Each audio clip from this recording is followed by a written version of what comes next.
ಇಂದು ಜಗಮಗಿಸುವ ಬೆಳಕಿನಿಂದ ಹಿಡಿದು ಯಂತ್ರಗಳು, ದಿನನಿತ್ಯದ ಪ್ರತಿಯೊಂದು ಸಾಧನಗಳು ಇಂದು ಕೆಲಸ ನಿರ್ವಹಿಸುತ್ತಿರುವುದು ಈ ವಿದ್ಯುತ್ ಶಕ್ತಿಯಿಂದಲೇ. ಈ ವಿದ್ಯುತ್ ಶಕ್ತಿಯ ಬಳಕೆ ಬಂದ ಮೇಲೆಯೇ ಮಾನವನ ಜೀವನ ಹೊಸ ಮಜಲನ್ನು ಕಂಡುಕೊಂಡದ್ದು. ಯುರೋಪಿನ ಕೈಗಾರಿಕಾ ಕ್ರಾಂತಿಯಲ್ಲಿಯೇ ಈ ವಿದ್ಯುತ್ನ ದೊಡ್ಡ ಪ್ರಮಾಣದ ಉತ್ಪಾದನೆ ಆರಂಭಗೊಂಡದ್ದು. ವಿದ್ಯುತ್ನ ಉತ್ಪಾದನೆಯ ಮೂಲ ತತ್ವವನ್ನು ಕಂಡುಹಿಡಿದವನೇ ಬ್ರಿಟನ್ನ ಮೈಕೆಲ್ ಫ್ಯಾರಡೆ. ಈತ 1820-1830 ಸುಮಾರಿನಲ್ಲಿ ವಿದ್ಯುತ್ ಅನ್ನು ಉತ್ಪಾದಿಸುವ ವಿಧಾನವನ್ನು ಕಂಡುಹಿಡಿದ. ಇಂದಿಗೂ ನಾವು ಈತನ ಮೂಲ ಸಿದ್ಧಾಂತದಿಂದಲೇ ವಿದ್ಯುತ್ ಅನ್ನು ಉತ್ಪಾದಿಸುತ್ತಿದ್ದೇವೆ. ಇದರಲ್ಲಿ ಒಂದು ತಂತಿಯ ಸುರುಳಿಯನ್ನು ಅಯಸ್ಕಾಂತದ ಎರಡು ಧ್ರುವಗಳ ನಡುವೆ ಸುತ್ತುವಂತೆ ಮಾಡಿದಾಗ ವಿದ್ಯುತ್ ಉತ್ಪಾದನೆ ಆಗುತ್ತದೆ. ಅನಂತರದಲ್ಲಿ ವಿದ್ಯುತ್ ಕ್ಷೇತ್ರದಲ್ಲಿ ನಡೆದದ್ದು ಮಹಾ ಸಾಧನೆಯೇ, ಭಾರಿ ಪ್ರಮಾಣದ ವಿದ್ಯುತ್ ಉತ್ಪಾದನೆ. 1820ಕ್ಕೂ ಮೊದಲು ವಿದ್ಯುತ್ನ ಪರಿಕಲ್ಪನೆ ಇರಲಿಲ್ಲವೆಂದೇನೂ ಇಲ್ಲ.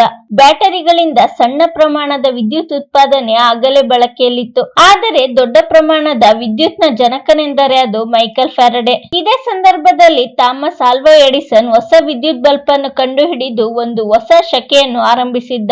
ಈ ಬಾರಿ ಪ್ರಮಾಣದ ವಿದ್ಯುತ್ ಉತ್ಪಾದನೆಯಿಂದ ಜಗತ್ತಿನ ನಗರಗಳು ರಾತ್ರಿಯಲ್ಲಿ ಬೆಳಕಿನಿಂದ ಜಗಮಗಿಸತೊಡಗಿದವು. ದೊಡ್ಡ ದೊಡ್ಡ ಕೈಗಾರಿಕೆಗಳು ಮೇಲೆದ್ದವು. ಒಟ್ಟಿನಲ್ಲಿ ಈ ವಿದ್ಯುತ್ ಇಡೀ ಮಾನವನ ಸಮೂಹವನ್ನೇ ಹೊಸ ಮನ್ವಂತರಕ್ಕೆ ಕರೆದು ತಂದಿತ್ತು. ಅದುವರೆಗೂ ಕತ್ತಲಲ್ಲಿದ್ದ ಮನುಷ್ಯನ ನಾಗರಿಕತೆಯ ಚರ್ಯೆಯೇ ಸಂಪೂರ್ಣ ಬದಲಾಗಿತ್ತು. ಆತನ ನಡೆ, ನುಡಿ, ಆಚಾರ, ವಿಚಾರ, ಬದುಕಿನ ಶೈಲಿ ಎಲ್ಲವೂ ಸಿನಿಮಾ ಚಿತ್ರಣದಂತೆ ಬದಲಾಗಿ ಹೋಗಿತ್ತು. ಇದು ಈ ಬಹುವರ್ಣೀಯ ವಿದ್ಯುತ್ ಶಕ್ತಿಯಿಂದ ಎಂಬುದನ್ನು ನಾವ್ಯಾರು ಮರೆಯುವಂತಿಲ್ಲ. ಜಗತ್ತಿನ ಮೊದಲ ವಿದ್ಯುತ್ ತಯಾರಿಕೆ, ವಿದ್ಯುತ್ನ ಭಾರಿ ಪ್ರಮಾಣದ ಉತ್ಪಾದನೆ ಮೊದಲು ಆರಂಭವಾದದ್ದು 1882ರಲ್ಲಿ. ನ್ಯೂಯಾರ್ಕ್ ನ ಪರ್ಲ್ ಸ್ಟ್ರೀಟ್ ನಲ್ಲಿ ಒಂದು ದೊಡ್ಡ ಸ್ಟೀಮ್ ಇಂಜಿನ್ ಇಂದ ಡಿಸಿ ಕರೆಂಟ್ ನ ಉತ್ಪಾದನೆ ಆರಂಭಗೊಂಡಿತ್ತು. ಇದರಿಂದ ಇಡೀ ನ್ಯೂಯಾರ್ಕ್ ನಗರ ವಿದ್ಯುತ್ ಬೆಳಕಿನಿಂದ ಬೆಳಗತೊಡಗಿತ್ತು. ಈ ವಿದ್ಯುತ್ ತಂತ್ರಜ್ಞಾನವನ್ನು ಅಂದಿನ ಎಲ್ಲಾ ನಗರಗಳು ಬಳಸಿಕೊಂಡು ಬೆಳಕಿನಿಂದ ಕಂಗೊಳಿಸತೊಡಗಿದವು. ಟ್ರಾಮ್ ಮತ್ತು ರೈಲ್ಗಳು ವಿದ್ಯುತ್ ಶಕ್ತಿಯಿಂದ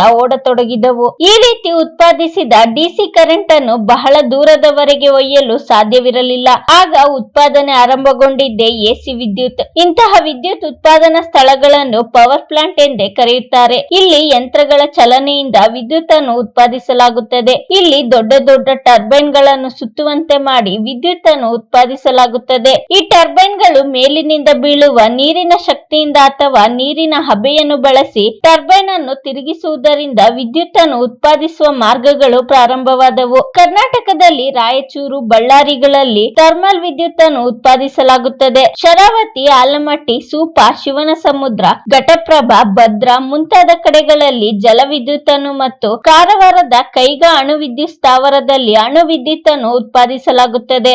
ಈ ವಿಡಿಯೋ ನಿಮ್ಗೆ ಇಷ್ಟವಾಗಿದ್ದರೆ ಲೈಕ್ ಮಾಡಿ, ಶೇರ್ ಮಾಡಿ. ಇನ್ನು ನಮ್ಮ ಚಾನೆಲ್ಗೆ ಸಬ್ಸ್ಕ್ರೈಬ್ ಆಗಿಲ್ಲ ಅಂದ್ರೆ ಸಬ್ಸ್ಕ್ರೈಬ್ ಮಾಡ್ಕೊಳ್ಳಿ. ಮುಂದೆ ಬರೋ ಎಲ್ಲಾ ವಿಡಿಯೋಗೋಸ್ಕರ ಬೆಲ್ ಬಟನ್ ಕ್ಲಿಕ್ ಮಾಡಿ. ಧನ್ಯವಾದಗಳು.